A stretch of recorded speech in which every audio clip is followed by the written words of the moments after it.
Shalom permata yang terkasih di dalam Kristus Yesus. Kita bertemu kembali di dalam menyongsong pelaksanaan PA Permata GBKP di minggu ini. Dengan harapan bagaimana Tuhan berkenan bagi kita saudaraku, bagaimana kita dituntun, bagaimana kita diingatkan tentang anugerah yang besar yang kita pelajari, kita imani dan lakukan di dalam hidup kita. Sebelum firman ini kami sampaikan sebagai perenungan kita, kita memohon belas kasih Tuhan untuk tetap menolong kita dan menuntun kita di dalam memahami firman ini. Di dalam Kristus mari kita bersatu di dalam doa. Segala puji syukur bagi kemuliaan nama-Mu yang besar Tuhan. Saatnya kami merenungkan firman ini, ajar kami agar memahami dan bisa melakukan segala kebenaran yang Tuhan tuntun bagi kami. Di dalam nama Yesus kami berserah dan berdoa. Haleluya. Amin. Saudaraku yang terkasih, kita akan membaca firman Tuhan dari kitab Keluaran pasal 4 ayat 27 sampai dengan 31. Kami membacakan firman ini kepada kita sekalian. Berfirmanlah Tuhan kepada Harun, "Pergilah ke padang gurun menjumpai Musa." Ia pergi dan bertemu dengan dia di gunung Allah, lalu menciumnya. Kemudian Musa memberitahukan kepada Harun segala firman Tuhan yang disuruhnya kepadanya untuk disampaikan dan segala tanda mukjizat yang diperintahkannya kepadanya untuk dibuat. Lalu pergilah Musa beserta Harun dan mereka mengumpulkan semua tua-tua Israel. Harun mengucapkan segala firman yang telah diucapkan Tuhan kepada Musa, serta membuat di depan bangsa itu tanda-tanda mukjizat itu. Lalu percayalah bangsa itu, dan ketika mereka mendengar bahwa Tuhan telah mengindahkan orang Israel dan telah melihat kesengsaraan mereka, maka berlututlah mereka dan sujud menyembah. Demikianlah pembacaan firman Tuhan yang menjadi renungan di dalam pelaksanaan PA Permata GBKP di minggu ini dengan tema Resada Ibas Kepatuhan Man Tuhan. Shalom permata yang terkasih. Dalam satu hal yang perlu kita ingat ataupun evaluasi di dalam hidup kita adalah bagaimana pengalaman kita hidup di tengah-tengah keluarga. Ada kakak kita, ada abang, ada adik kita, dan mungkin ada anak tunggal, dan mungkin saja banyak bersaudara yang kita hadapi di dalam real kehidupan kita. Tapi apapun itu, di tengah-tengah keluarga juga sering terjadi konflik kecil yang membuat ada goresan hati, yang membuat satu dengan yang lain tidak memiliki komunikasi yang sehat. Bahkan ada yang meninggalkan keluarganya untuk pergi ke keluarga orang lain, mendapatkan perlindungan seperti apa yang dia mau, sehingga diabaikan keluarganya dan mendapatkan ketenangan di luar keluarga tersebut. Tapi apapun yang terjadi, keluarga adalah kekuatan utama. Keluarga inti adalah tempat kita berbagi suka dan duka. Keluarga orang lain belum tentu bisa menyikapi kehidupan kita. Ketika kita ada di titik terendah pun, gak mungkin seperti keluarga kita adanya dalam menyambut kehidupan kita sebagaimana kita adanya. Artinya ini penting sekali kita bangun di dalam keluarga, karena pekerjaan besar apapun yang akan kita lakukan, itu semuanya sangat dibutuhkan dukungan keluarga yang menopang kita. Selanjutnya saudaraku, kita akan belajar dari bagaimana kebersamaan Harun dan Musa dalam mengandalkan kuasa Tuhan untuk mengemban satu misi Tuhan yang harus dikerjakan oleh Musa. Saudaraku, kalau kita melihat dalam perikop kita ini menceritakan bagaimana pertemuan Musa dengan Harun dan bagaimana mereka bersama-sama menyampaikan pesan Tuhan kepada bangsa Israel. Intinya di sini adalah Musa dan Harun menyampaikan firman Tuhan dan melakukan tanda-tanda di depan orang Israel yang kemudian percaya dan menyembah Tuhan. Ini menunjukkan bagaimana penerima pesan dari Tuhan dan awal dari pemulihan iman bangsa Israel. Karena apa ini terjadi? Karena Musa dipakai oleh Tuhan untuk membawa bangsanya dalam kepemimpinan Tuhan. Untuk melakukan karya terbesar inilah, Musa membutuhkan orang lain mendukung dia dalam melaksanakan kehendak Tuhan.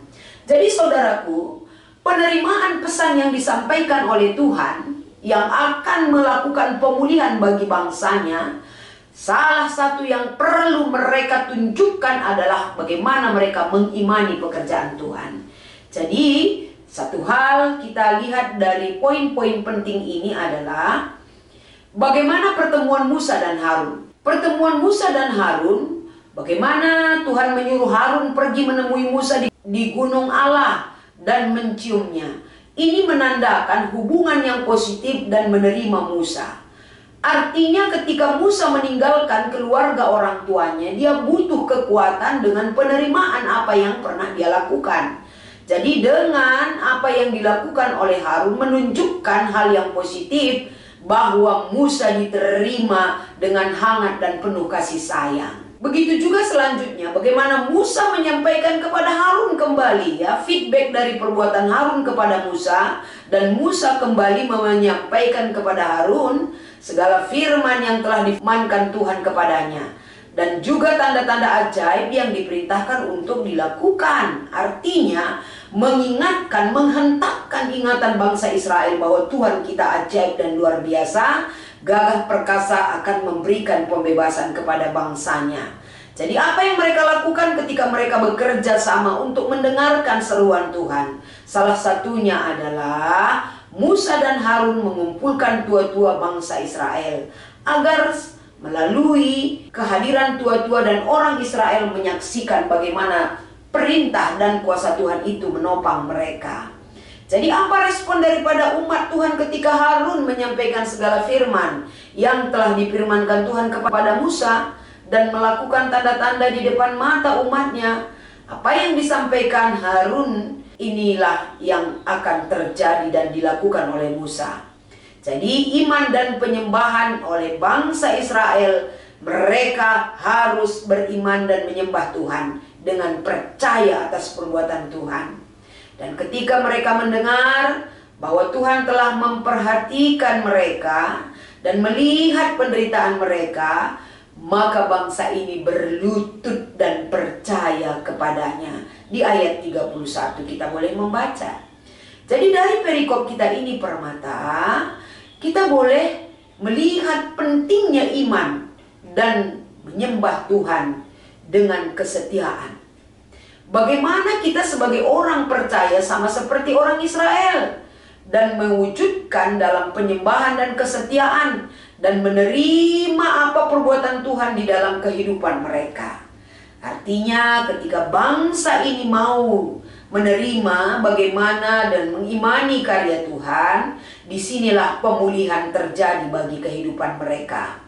Jadi dari firman Tuhan ini yang membawa kita untuk tetap taat dan setia kepada Tuhan, sama seperti Harun dan Musa. Mereka dipakai untuk menyampaikan segala apa yang difirmankan oleh Tuhan. Hasilnya bangsa Israel akan dibebaskan dan terjadi pemulihan jiwa raga mereka. Bagaimana kita sebagai anak-anak Tuhan, bagaimana kita mengaku bahwa kasih Tuhan untuk keluarga kita, untuk diri kita, membuat kita memiliki satu hati, satu pikiran, satu tujuan untuk mewujudkan kasih Allah di dalam kehidupan kita. Jadi, resada ibas kepatuhan Tuhan, wujudkanlah itu di dalam keluarga, di tengah-tengah kategorial permata. Jangan sempat permata itu hidup menunjukkan keegoisannya. Lihat, kita boleh belajar dari pengalaman hidup bangsa Israel ketika mereka kekeh terhadap pendirian dan egoisnya. Mereka menerima satu hal di luar kemampuan mereka untuk menanggung segala perkara dan beban hidupnya. Tapi maksud tujuan Tuhan adalah agar mereka dilembutkan hatinya dan Tuhan memimpin mereka. Jangan pernah kita menganggap kita bisa melakukan pekerjaan tanpa pertolongan Tuhan. Di luar persekutuan dengan Tuhan kita tidak ada apa-apanya. Oleh karena itu permata, adalah arih dokrina patuh man Tuhan. Setia di dalam iman, setia di dalam pengharapan. Tuhan Yesus memberkati saudara di dalam melakukannya. Selanjutnya di dalam PA Permata ini ada dua diskusi kita. Kita akan melihat poin pertama. Rikutkan bahan ogen. Turikanlah kai sir banca, maka banci sadakel arif Musa dan Harun. Jelas yang menunjukkan kepatuhan mereka sebagai orang yang dipilih oleh Tuhan adalah karena mereka patuh kepada Tuhan. Cara Tuhan bekerja untuk menyampaikan kepada orang yang bersedia itu sangat luar biasa. Ketika Harun patuh kepada perintah Tuhan, ketika Musa patuh kepada perintah Tuhan, dan mereka melakukan perintah itu untuk disampaikan kepada bangsanya, terjadi pemulihan jiwa bagi orang banyak. Jadi kita juga dasar dari segala kita patuh karena kita mengenal Tuhan dan mencintai segala karya Tuhan di dalam diri kita. Nomor 2. Selaku permata GBKP, tanggung jawab guna baba kinulin ibas jabu. Kai-kai saja si banci ibahan permata GBKP selaku anak gelah keluarga banci ngelu ibas dame. Ersada alu tutus megiras ngikutkan kata dibata turikanlah. Hai anak-anak, patuhlah kam nandangi ajaran orang tuandu. Orang tua, patuhlah kam mandibata. Artinya baik anak ke orang tua ke Tuhan, semua itu memiliki satu mata rantai yang tidak bisa dipisahkan. Anak patuh kepada orang tua adalah perintah Tuhan, orang tua patuh kepada Tuhan adalah perintah yang harus dilakukan orang tua. Artinya, semua itu intinya patuh kepada Tuhan dan mengimani pekerjaan Tuhan dan perintah Tuhan di dalam diri kita.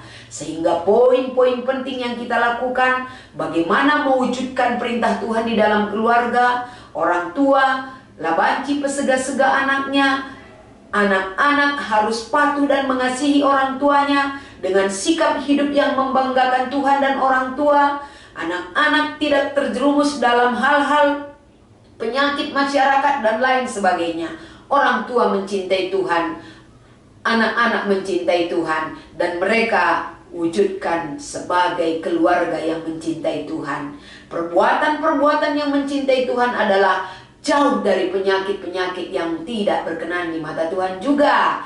Hai permata, wujudkan ini sebagai kado terindah di dalam hidup kita dari kita mengikuti PA Permata kita. Tuhan Yesus memberkati, kita berdoa.